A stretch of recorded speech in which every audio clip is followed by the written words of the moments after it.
Hello అందరికీ, ఈ వీడియోలో నేను మీకు టేస్టీ అయిన బోటి కర్రీ ఎలా చేయాలో చూపించబోతున్నాను. ముందుగా మా వారైతే ఫ్రెష్ అయిన బోటీని తీసుకొని వచ్చారు. బోటీ మొత్తం అక్కడే క్లీన్ చేసి కట్ చేయించుకొని తీసుకొని వచ్చారు. అయినా సరే మనం ఇంటికి తెచ్చిన తర్వాత దానిని వాటర్లో వేసి ఇలా వేడి చేయాలన్నమాట. మా అత్తమ్మ వంట చేస్తుంది. మా అత్తమ్మ అయితే పూర్తిగా దాన్ని ఉడికించేసింది. ఎందుకంటే అందులో ఏమైనా ఉంటే చెత్తలాగా ఉంటే వెళ్ళిపోతుంది అని జస్ట్ వాటర్లో కొద్దిగంత ఉప్పేసి మాత్రం ఉడికించింది. చూసారా ఎంత సాఫ్ట్గా కుక్ అయిపోయిందో. ఇప్పుడు దాన్ని పోపు పెట్టేసింది అనమాట. మా అత్తమ్మకి నేను వీడియో తీస్తాను తెలియక ముందే పోపు పెట్టేసింది. పోపు ఏం లేదండి, చాలా సింపుల్. ఆయిల్ పెట్టుకొని ఉల్లిపాయలు, పచ్చిమిరపకాయ పేస్ట్, అల్లం వెల్లుల్లి పేస్ట్, కొత్తిమీర, పుదీనా, పసుపు, అలాగే బోటి జస్ట్ పోసుకేసింది అనమాట. తర్వాత నేను వీడియో కంటిన్యూ చేశాను అనమాట. అల్లం వెల్లుల్లి పేస్ట్, పచ్చిమిరపకాయలు, కొత్తిమీర, పుదీనా, పసుపు, ఆయిల్లో ఇవన్నీ వేసి తర్వాత అది అన్నీ వేగిన తర్వాత బోటిని వేసి మగ్గించింది.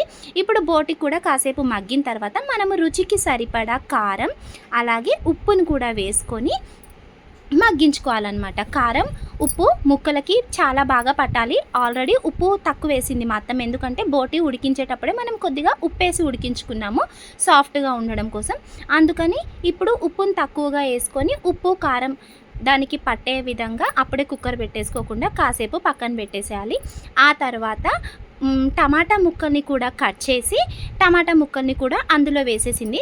టమాటా ముక్కలు ఎప్పుడైనా కుక్కర్లో వేసేటప్పుడు అలా మీద వేయడం వల్ల మగ్గుతాయి అన్నమాట. టమాటా ముక్కలు కూడా మగ్గిపోయిన తర్వాత మనం బోటి ఉడకడానికి సరిపడా వాటర్ని కూడా యాడ్ చేసుకోవాలి. చూసారా, టమాటా ముక్కలు మగ్గిపోయాయి. ఒక్కసారి కలగలుపుకొని ఇప్పుడు మనం దానికి సరిపడా వాటర్ని యాడ్ చేసుకుంటే సరిపోతుందన్నమాట. మా అత్తమ్మ ఆల్రెడీ గరం మసాలా కూడా వేసేసింది, అది కూడా మిస్ అయింది. టమాటా వేయగానే గరం మసాలా వేసింది, అది కూడా మిస్ అయింది. ఇప్పుడు నేను వాటర్ని యాడ్ చేస్తున్నాను. బోటి ఉడకడం కోసం నేను 2 గ్లాసుల వాటర్ని అయితే తీసుకున్నాను. ఎందుకంటే బోటి కొద్దిగా ఉడకడం టైం పడుతుంది. ఆల్రెడీ మనం ఉడికించుకున్నాం కాబట్టి మరీ ఎసరెసరు కాకుండా మనం వాటర్ని చూసి తీసుకుంటే సరిపోతుంది. నేనైతే వాటర్ తక్కువే తీసుకున్నాను. బోటి చూస్తున్నారు కదా, కుక్కర్ నిండుంది. అందుకనేసి వాటర్ అయితే ఉడకదేమో అడుగు పడుతుందేమో అనిపించి నేను ఇంకో గ్లాస్ వాటర్ని కూడా యాడ్ చేశాను. గరం మసాలా పౌడర్ మా అత్తమ్మ ఆల్రెడీ వేసేసింది. ఇప్పుడు నేను జస్ట్ ధనియా పౌడర్ని మాత్రం వేసేస్తున్నాను. ధనియా పౌడర్ వేసుకున్న తర్వాత బోటి మినిమం ఒక 5 or 6 విజిల్స్ పెడితేనే సాఫ్ట్గా వస్తుంది. వెంటనే విజిల్స్ రాకుండా లో ఫ్లేమ్లో పెట్టుకొని నీట్గా ఉడికించేసుకోవాలి. అంతే, ఎంతో టేస్టీ అయిన బోటి కర్రీ రెడీ అయిపోయింది.